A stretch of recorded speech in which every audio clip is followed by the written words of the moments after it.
গরিব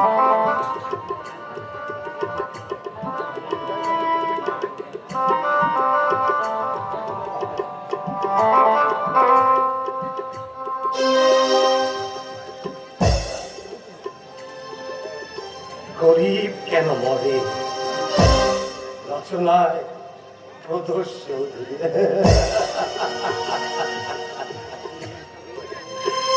সাধু আর চোর, চোর হলো সাধু।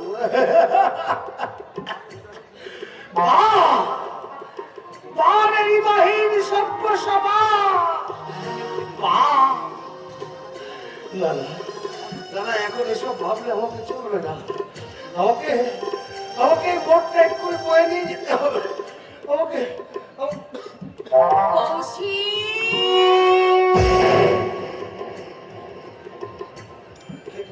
আমি আমি সুচেতা। সুচেতা, সুচেতা তুমি? তোমার কি অবস্থা কৌশি? যা স্বাভাবিক তাই। এই অবস্থায় আমি তোমায় কোনোদিন দেখবো এ যে আমি কল্পনাও করতে পারি না কৌশি। কেন সুচেতা? আমি তো কোনোদিন বিরাট ছিলাম না, হয়তো হতে পারতাম, কিন্তু মানুষ হতে দিলে না। মাফ করো, ওই নামে ডাকার অধিকার আজ আমার আর নেই। কেন নেই? এই কেনর উত্তর তুমি যেমন জানো তেমনি আমিও জানি। এই 10 বছর ধরে একটি বারও কি আমার সঙ্গে দেখা করবার সুযোগ হলো না তোমার? ইচ্ছে করেই করিনি সুচেতা। তাছাড়া তোমার বাবা আমাকে বলেছিলে আমি যেন কোনোদিন তোমার বিবাহিত জীবনে বিঘ্ন সৃষ্টি না করি। তুমি থাকো সব কথা। কেমন আছো সুচেতা? সুখেই আছি। ভালো, কিন্তু তোমাকে দেখে তো মনে হচ্ছে প্রদোষ বাবু তোমাকে ভালোবাসে, খুব ভালোবাসে। ও তো ভালোবাসা রাখবার কোনো জায়গা নেই আমার। নিধিরামদা, তুমি কেমন আছো? ভালো আছি, খুব আনন্দে আছি। কেন থাকবো না বাড়িতে? আমাকে তো থাকতেই হবে বাড়িতে। আমাকে তো থাকতেই হবে বাড়িতে। আমাকে তো থাকতেই হবে। কৌশিক, আমি তো কোনো অপরাধ করিনি, এমনি ভাবে আমার শাস্তি দিতে তোমার প্রাণে চাইছে? আমি তোমাকে শাস্তি দিচ্ছি?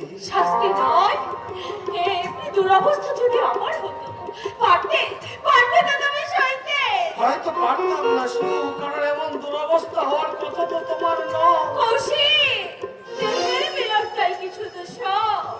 লোকাচারে আমাদের দেহটা দূরে সরে গেলে আমরা অন্তর থেকে কি পারে পেরেছি উভয়কে ছড়াতে? ওসব কথা থাক সুচেতা। আদা শুকনো গায়ে খোঁচা দিয়ে ঘাটাকে হাত ভক্তকে করে তুলো না। তুলবো না, কিন্তু কৌশিক এভাবে তুমি আর কতদিন বাঁচবে কৌশিক? যতদিন আয়ু থাকবে। তোমার মা ছেলে বউ কোথায়? ওই গান্ধী রোডের ফুটপাতে। ফুটপাতে? অবাক হওয়ার কি আছে সুচেতা? আমার মতো কত কৌশিকের মা ও ছেলে দিনের পর দিন রাতের পর রাত রোদ ঝড় বৃষ্টিতে এই কলকাতার ফুটপাতে পড়ে থাকে। জানি না। আচ্ছা কৌশিক, আমি কি তোমাদের কোনো উপকারে আসতে পারি না কৌশিক? কারণ যদি কোনোদিন প্রয়োজন হয় আমি তোমাকে ডাকবো। কৌশিক, আমায় একটা প্রায়শ্চিত্তের সুযোগ দেবে তুমি? কি সেই প্রায়শ্চিত্ত? আমার স্বামীর স্বার্থে প্রতারণায় চুরি করে তোমার রচিত উপন্যাসগুলো নিজের নামে প্রকাশ করেছে। শুধু তাই নয়, 45,000 টাকায় সে তোমার 3 উপন্যাসের চিত্র সত্য বিক্রিও করেছে। এত বড় অন্যায় তুমি নীরবে সহ্য করবে? যদি প্রদোষ বাবু তোমার স্বামী না হতে। আমার স্বামী বলে এই অমার্জনী অপরাধ তুমি ক্ষমা করবে কৌশিক? ক্ষমা না করলে যে তুমি আঘাত পাবে সুচেতা। কি করে বুঝলে? প্রত্যেক মেয়েরাই তা পায়। তোমার এই মহত্বকে বুঝবে কৌশিক? তুমি বুঝবে সুচিতা, জানি না মহত্ব আমার মধ্যে আছে কিনা, তবে ওই ক্ষমা সংকটের মধ্যেই মহত্ব নিহিত থাকবে। তুমি আমায় ক্ষমা করলে আমি যে শান্তি পাচ্ছি না কৌশিক। তুষের আগুনের মতো আমার অন্তরটা পুড়ে ছাই হয়ে যাচ্ছে। আমার চাওয়ার অধিকার যখন ছিল, আমি তোমার কাছে কিছু চাইনি কৌশিক। আর শুধুমাত্র একটা প্রায়শ্চিত্তের সুযোগ চাইছি। তোমার রচয়িত উপন্যাসগুলোর মাধ্যমে আমার স্বামী যে টাকাটা পেয়েছে, সেই টাকাটা ন্যায় তো ধর্ম তো তোমার প্রাপ্য। তাই সেই টাকাটা আমি তোমায় দিতে চাই। না, শুধু টাকাই আমার প্রাপ্য নয়, কৌশিক, প্রাপ্য আরো ছিল নাম, যশ, পরিচিতি, স্বীকৃতি। তাহা থেকে যখন বঞ্চিত হলাম, তখন ওই সামান্য কাটা টাকা নিয়ে আমার সাধক সত্তার মৃত্যু ঘটাতে আমি পারব না। সামান্য টাকা নয় কৌশিক। হ্যাঁ, আমার আমার সেই পাওনার কাছে পাওনা অতি তুচ্ছ, নগণ্য, ঘৃণিত। কৌশিক, এই অবস্থা আমি জানি টাকা দিয়ে তুমি আমার দরিদ্রতাকে উপহাস করতে না না না না, আবার তুমি ভুল বুঝো না কৌশিক। এসেছো। তোমাদের পক্ষে সব সম্ভব। তোমরা ধরি না, শুধু এই গরিবদের করুণা করতে জানো, শুধু প্রহসন করতে।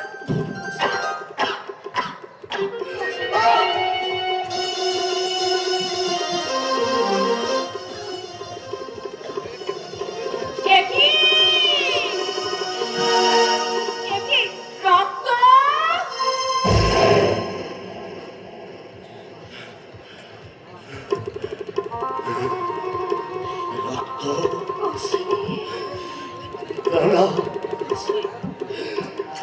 এত তাড়াতাড়ি কেন? তাহলে কে দেখবে আমার মা, বহু ছেলেটাকে? আমি ছাড়া তাদের যে আর কেউ নেই। আমি ছাড়া তাদের যে দাদা, এত তাড়াতাড়ি আমি তোমায় মরে যেতে দেব না। না।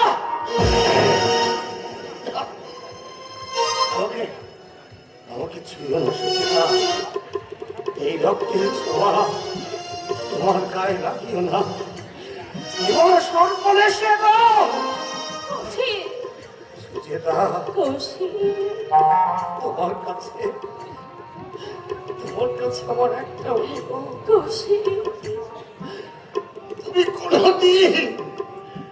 কোনদিন আমার সামনে এসো না। তোমাকে দেখলে আমি যেন কেমন হয়। এই দেখো না, আমার মুখের দিকে চেয়ে কটা প্রাণী বাড়িতে বসে আছে, আর আমি তোমার সঙ্গে গল্প করছি। আমি চাই, আমি না গেলে আমার বুড়ো মা, আমার কচি ছেলেটা যে না খেয়ে থাকতে শুনতে, আমি না গেলে ওদের যে খাওয়া হবে না। আমাকে যেতে হবে সুচিতা, যত কষ্ট হোক আমাকে রোজগার করে বাড়ি ফিরতে হবে, নইলে তাদের যে খাওয়া হবে।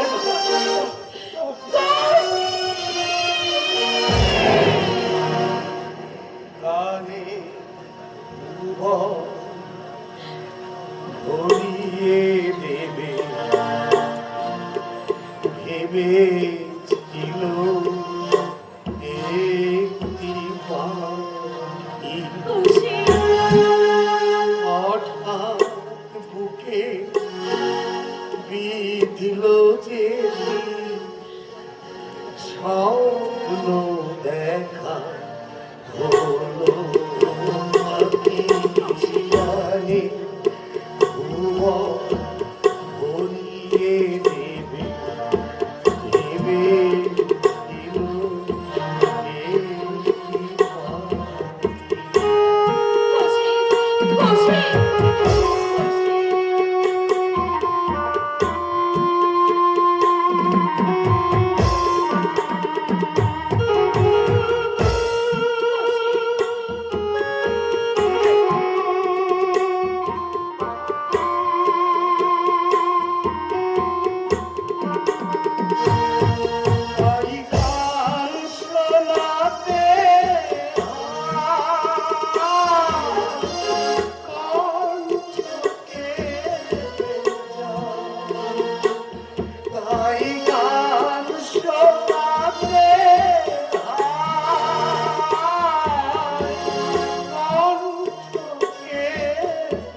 এই মোটটা নিয়ে গেলে ওরা আমাকে কিছু টাকা দেবে। সেই টাকাটা নিয়ে না গেলে আমার মা বউ ছেলেটা যে না খেয়ে থাকবে। আমার আমার দেহে যতক্ষণ রক্ত আছে আমাকে আমাকে যে আমাকে যে টাকা রোজগার করতে হবে সুচিত্রা।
চলে গেল, চলে গেল। যাবে তো হতভাগিনী সুচিতাকে ওই ভগবান যে সব দিক থেকে বঞ্চিত করে পাঠিয়েছে। সারা জীবন তাকে বঞ্চনার আঘাতে ক্ষত বিক্ষত হতে হবে, ক্ষত বিক্ষত হতে হবে। আর আমি কোনোদিন বাবার কাছে যাব না। বাবা শুধু শুধু আমায় বকলো। পাগল ছেলে, শুধু শুধু হবে কেন? তোর বাবার যে ভয়ানক অসুখ, পাশে ওই সর্বনাশা রোগের ছোঁয়া তোর গায়ে লাগে, তাই তোকে বকেছি বাবা। কি অসুখ? কি হয়েছে বাবার? বাবার মুখ দিয়ে রক্ত উঠে কেন মা? কেন যে ওঠে তোকে তো আমি কেমন করে বোঝাবো সজ। মানুষের নিষ্ঠুরতার আঘাতে তোর বাবার ভিতরটা যে একেবারে ক্ষত বিক্ষত হয়ে গেছে। সেই ভাবে স্থান দিয়ে আর ঝলকি ঝলকি রক্ত উঠছে। তুমি কাঁদছো কেন মা? কাঁদছো কেন? তুই শুধু আমাকে কাঁদতেই দেখিস। এই তো আমি হাসছি সজল, এই তো আমি হাসছি। কাঁদছো না যদি, তবে তোমার চোখে জল কেন মা? জল আসবে না, এবার যাবে সর্বহারা হয়ে যাব। তাই তো আমাদের কপাল ভেঙে দিতে ভগবান তার দূত পাঠিয়েছে। কেন না মা? আমি থাকতে তোমাদের ভয় কি? আমি ভগবানকে বলবো, হে ভগবান তুমি তোমাদের দুধকে ফিরিয়ে নাও। সাজা কেন কেন তুই এলি আমাদের ঘরে? আমরা যে তোকে কিছুই দিতে পারলাম না রে সজল। কেন দাও তো? এই তো বাবা সেদিন এই নতুন প্যান্টটা কিনে দিয়েছিল, তাই ঠাকুরমা এক মিষ্টিওয়ালার কাছ থেকে দুখানা জিলিপি চেয়ে দিয়েছিল। হ্যাঁ বাবা, হ্যাঁ। এই জন্মটা যে সার্থকর। বড় জন্মে এই দুঃখিনীর ঘরে আর যে আসিস না সজল, আর আসিস না। আমি এই ভগবানের কাছে প্রার্থনা করি, বড় জন্মে করে বড় লোকের ঘরে যেন তোকে পাঠাই সজল। বড় লোকদের বুঝি অনেক টাকা?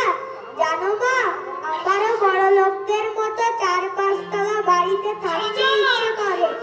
ওদের ছেলে মেয়েদের মতো সুন্দর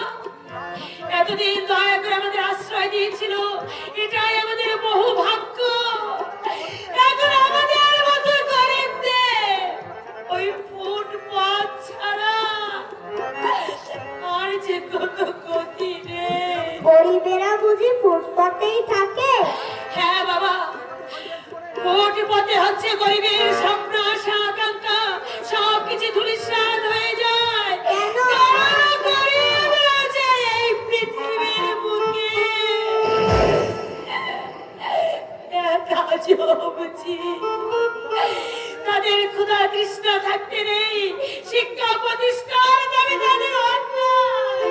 দাদু ভাই, ঠাকুরমা, চলো আজ আমরা হাওড়া পোলের ওই দিকটাই যাব।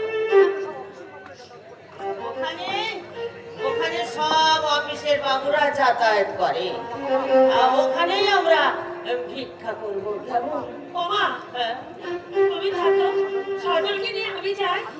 আমি থাকতে তুমি ভিক্ষা করতে যাবে কেন? তোমার এই সমস্ত বয়স, শহরে কত রকমের মানুষ আছে, কি হতে কি হয়ে যায় কিছুই বলা যায় না। তুমি কৌশিকের কাছেই থাকো। কিন্তু তোমার ছেলেকে লুকিয়ে এভাবে আর কতদিন মা? ভিক্ষে ছাড়া আর যে কোনো গতি নেই মা। কুণ্ডলের উদ্দেশ, কৌশিকের যদি ভালো মন্দ কিছু হয়ে যায় তোমরা কোথায় গিয়ে দাঁড়াবে বলতে পারো? চলো চলো দাদু ভাই। মা, কেন কেন ওকে হাসপাতালে ভর্তি করলে না? মা হয়ে চোখের সামনে আমি কেমন করে ছেলে, আমি তো সইতে পারবো না। আমার কৌশিককে চিকিৎসা করিয়ে আমি সারিয়ে তুলবো। আমি সারিয়ে কেন জানি না, আজ মনটা আমার বড় খুব গাইছে। আজ তোমার কি কাজ নেই মা? তোরা সবাই মিলে আমাকে কাঁদাস না। যা করছি আমাকে তাই করতে দে। একটা কিছু না নিয়ে থাকলে আমি যে পাগল হয়ে যাবো। চলো চলো দাদু ভাই, সব ঠাকুরমারাই তাদের নাতি নাতনিদের সৎ পথে প্রতিষ্ঠা লাভের সুযোগ করে দেয়, আর আমি তোমার কাছে ভিক্ষার ছবি তুলে দিলাম। ভিক্ষার ছবি। চলো, চলো।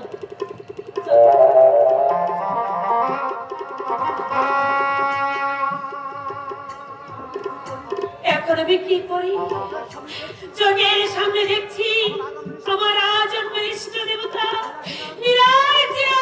স্বামী ধীরে ধীরে মৃত্যুর দিকে এগিয়ে যাচ্ছে। আমার দুধের শিশু, আমার মমতাময়ী শাশুড়ি দাঁড়ে দাঁড়ে ভিক্ষা করছে, আর আমি চুপ করে ঘরে করে বসে থাকবো? না না, আমার স্বামীকে বাঁচিয়ে তুলতে হবে।